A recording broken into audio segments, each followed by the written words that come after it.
Bonjour à tous, jeudi 21 juin, bienvenue pour cette vidéo d'analyse sur le CAC 40.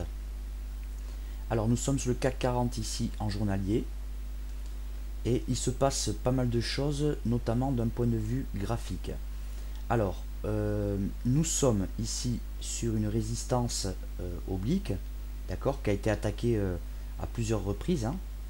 On voit bien qu'à chaque fois ça a échoué.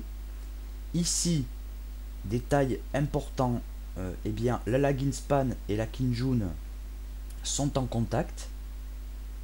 Donc, que va-t-il se passer? Alors, si la lagging span passe cette Kinjun, eh bien, elle va beaucoup dégager les cours et notamment permettre au titre d'aller chercher au minimum ici les 3179,2. Voilà. Bon, c'est une chose. Ensuite, ici, nous finissons sur une bougie vraiment à petit corps. Il s'avère que la petite hausse qu'il y a eu hier eh bien, était sur des anticipations de ce que pouvait offrir la Fed. Le marché a été légèrement douché hier. Ça n'a pas été d'hystérie non plus sur le marché américain, hein. On finit peu ou prou à l'équilibre ou dans le négatif suivant l'indice. Mais on va voir la réaction du marché européen aujourd'hui.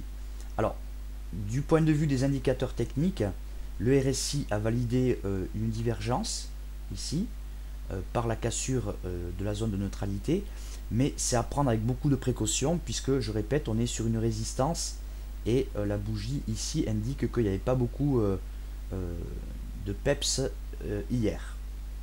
Voilà. Bon, ça c'est pour le daily. On s'aperçoit aussi qu'il serait fâcheux que le titre clôture aujourd'hui en dessous des 3062, puisque c'est un support donné ici par la Tenkan et ce serait assez fâcheux. Voilà, on va zoomer petit à petit. Voici le graphique 4 heures. Alors le graphique 4 heures, le RSI aussi vient de casser une résistance qui nous était donnée depuis un certain moment. Il faudra qu'il confirme, d'accord. C'est important de confirmer quand même dans des délais assez brefs. Nous évoluons toujours au sein de ce triangle, donc on voit quand même que il y a de la marge encore pour l'hésitation, hein. Voilà. Que dire de plus sur ce graphique? Bien, pas grand chose. Allons voir sur le 1 heure, le plus court terme. Voilà. Alors, ici par contre, eh bien, nous avons un RSI qui commence à fatiguer, hein. Voilà, qui est stabilisé ici. On peut dire qu'il évolue quasiment dans un rectangle. Si les cours repartent un petit peu à la baisse, eh bien, ce sera un rectangle. Donc, toujours pareil, attention. Maintenant, on va aller voir nos objectifs pour la journée. Alors, petite précision, sur la base de l'intraday, vous voyez que ce pic là, ici, c'est un pic de volume sur prix. Donc nous sommes sur une zone de volume assez important. D'accord. On voit que sur le RSI, le potentiel il est limité, mais bon, on a déjà vu, hein, le RSI évoluer en surachat, c'est pas très surprenant. Voilà. Néanmoins, une correction est envisageable, en tout cas sur du très court terme, hein. On peut tout à fait penser qu'on peut ouvrir en baisse. Voilà. Donc nos objectifs en cassure ici et seulement en cassure d'ici, eh bien, sont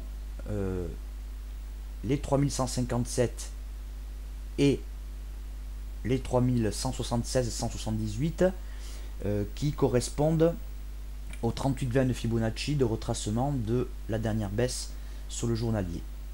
Voilà. Ensuite, en cas de baisse, nous avons ici un petit support intraday qui est un objectif à 3105. Voilà. Ensuite, nous avons la zone ici des 3089,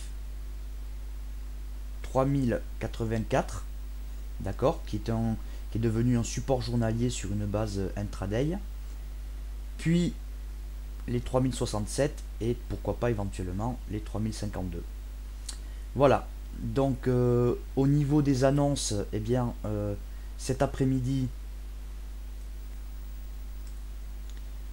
nous avons les revendications chômage aux États-Unis à 14h30, donc à surveiller. Voilà, pour ceux qui tradent le câble, me semble-t-il, il y a des chiffres aussi. Oui, vente au détail annuel en Angleterre, vente au détail mensuel toujours en Angleterre. Donc voilà. Bien, c'est tout pour le moment, je vous remercie de votre attention et je vous souhaite une bonne journée. A bientôt.